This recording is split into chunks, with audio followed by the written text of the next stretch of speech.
მაგრამ ხვდებიან ძალიან კარგად იციან რომ პირველად დადგა ამ ათასწლეულში ეპოქა, როდესაც საქართველოში ომი არ აწყობს არავის. არ აწყობს თურქეთს, იმიტომ რომ ეკეტება გზა პანთურქული სამყაროსაგან, სადაც დღეს ერდოღანმა მოაწერა ბრძანებას ხელი და მთელი თურქულენოვანი ქვეყნები გახადა ფაქტურად თანასწორი თავისი მოქალაქეების და უზბეკს, ყირგიზს, ყაზახს, თურქმენს, აზერბაიჯანელს უფლება აქვს ჩავიდეს თურქეთში იმუშაოს, იცხოვროს ყოველგვარი შეზღუდვების გარეშე, ანუ ჩვენს თვალწინ იწყება მეორე გეოპოლიტიკური ტალღა ჩვენს სამხრეთით თურქული იმპერიის აღდგენის სახით. ეს პირველი ყლორტებია, რასაც ჩვენ ვუყურებთ და სამწუხარო ის არის, რომ ამ პროცესშიც ძალიან ცუდად გამოიყურებით, არა მარტო იმად, რომ გუშინ წავაგეთ სამარცხვინოთ თურქ ფეხბურთელების გუნდთან, სად იყო თურქეთში ფეხბურთი, აქ რომ ფოთში დაიწყეს თამაში ბრიტანელმა მეზღვაურებმა შემოიტანეს და სად იყო თურქეთში კინემატოგრაფია, როდესაც აქ ჩვენ სოფლო დონის ფილმებს ვიღებდით და დღეს მთელი საქართველო უყურებს თურქულ სერიალებს და თანაც იდეოლოგიური დივერსია.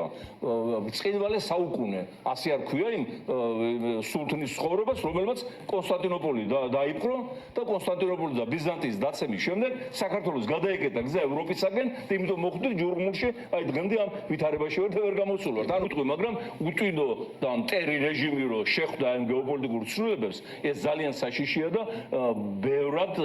სიფრთხილისაგან და ბრძოლის უნაროვნობის ამაღლებისაგან მოგვიწოდებს ეპოქა. ხო და აი ამ ფონზე პანთურქული იმპერიის აღდგენას ჩვენ ხვდებით ასევე წამგებიან პოზიციაში. იმ გაგებით რომ ცდილობენ წაგვართონ აბრეშუმის გზა გადაიტანოს ზანგეზურში, რის გარეშეც პანთურქული სამყარო ვერ დაკავშირდება ხმელეთით, ჩვენა ვართ გამტარი და რაც თავარია ბატონმა ერდოღანმა უკვე მეორედ ამ მოკლე პერიოდში ჯერ დიდგორობაზე ჩაიყვანა ეს პრეზიდენტ დაწოდებული ფეხბურთელი იქ, რომლის სხვადასხვა ერთადერთი მე არ მაქვს იმ დიდგორობა დღეს წამოგვიყენა ტერიტორიული პრეტენზიები თურქი მესხები გამოაცხადა აქაურებად და მოითხოვა მათი დაბრუნება.